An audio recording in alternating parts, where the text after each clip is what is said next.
Halo guys, Beli saya Timothy di sini. Selamat datang di channel Timothy AG Jok. Nah, hari ini kita akan bahas tentang kelebihan dan kekurangan sebuah Wuling REV guys. Jadi mobil ini sebenarnya udah lumayan lama ya guys, dari 2022.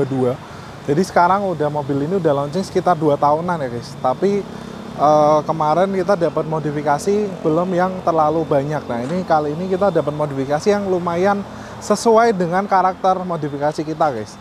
Nah, jadi kita akan jelasin kelebihan dan kekurangan Wuling REV buat kalian yang mau beli Wuling REV atau kalian yang udah punya Wuling REV tapi pengen menyempurnakan setiap kekurangan daripada mobil ini.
Kita mulai dari interiornya. Jadi mobil ini punya kelebihan yaitu di baris keduanya ini lega ya guys. Walaupun dia mobilnya kecil, tapi untuk sekecil ini itu lumayan lega kayak mobil-mobil 2 baris yang umum. Padahal sebenarnya kok dilihat ini kecil banget ya guys. Tapi ketika kita duduk itu rasanya lega.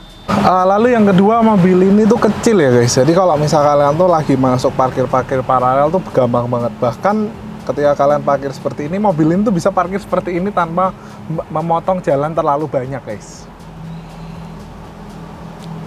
Body partsnya bisa dibilang tuh nggak terlalu mahal karena dia kayak dalam satu bumper ya guys. Kayak gini itu kepisah semua. Jadi kalau misal kalian terjadi accident di mobil kalian cuma perlu ganti salah satu part aja, nggak perlu ganti satu bumper. Lalu kelebihannya juga dia yang long range, dia udah fast charging guys. Jadi kalau misal kalian mau ngecas itu cukup 4 jam, itu kalian bisa dapat dari mungkin hampir 0% ke full dengan range 300 km guys.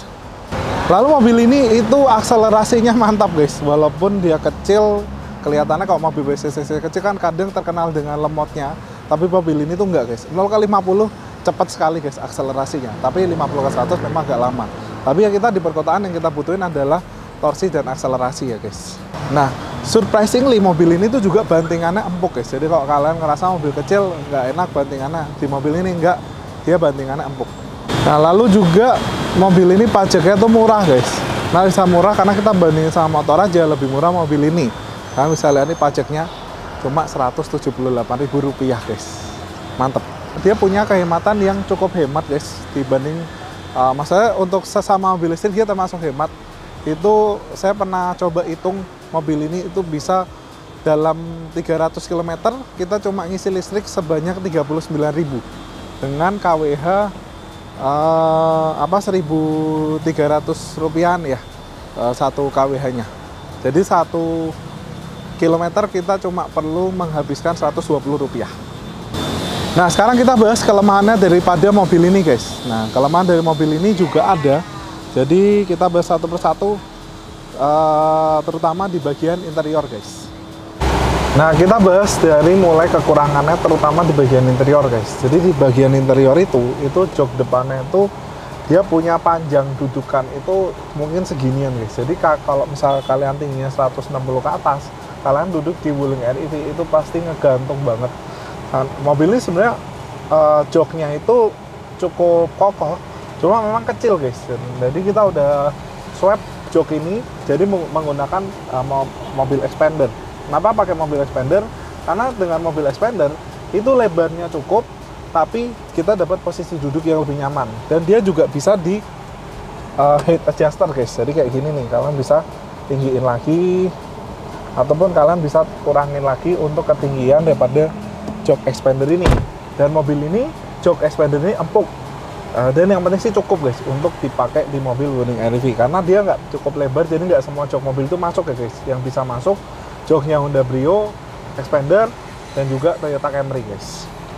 Kelemahan yang kedua adalah plafonnya masih warna abu-abu guys. Jadi mobil ini adalah mobil yang dipakai harian, tapi kalau misal plafonnya abu-abu itu bakalan gampang banget kotor, dan juga kalian bisa malah boros untuk jalan mobil kalian berkali-kali.